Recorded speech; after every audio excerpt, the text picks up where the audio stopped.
I'm going to, Lord willing, make some video thoughts regarding the Reese Chronological Bible, because at some point I hope to interview Dr. Reese on another YouTube channel of mine and ask him different questions about the decisions to make certain things, put them where they are chronologically.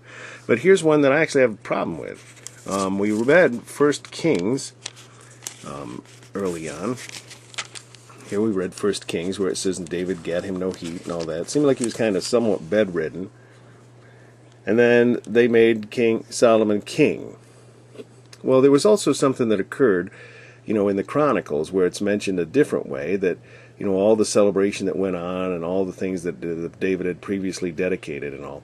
But then we get in, after 1 Kings, I was kind of hoping that it would go into that portion that I'm just talking about where Solomon was made king in Chronicles. But then it goes into the preparation of, where is it? All the stuff that was prepared for the temple. David prepares material for the temple. That should have been before 1 Kings, I believe, because, this is something that he did earlier on in his kingdom. Now, maybe not that much earlier than the point of 1 Kings.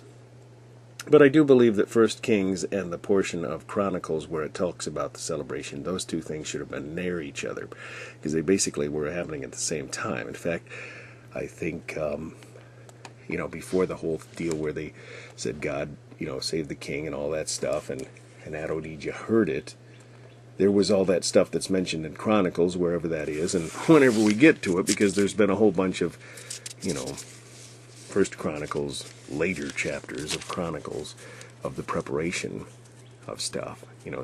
First Chronicles 22, and now I'm up into First Chronicles 27. I'm going to be reading next here. And it just, we ain't got to that part yet. So those two parts are separated. I don't think they should have been. So take a note of it there, Captain. Not these captains. And we'll ask Dr. Reese that question when we get a chance to talk to him, Lord willing.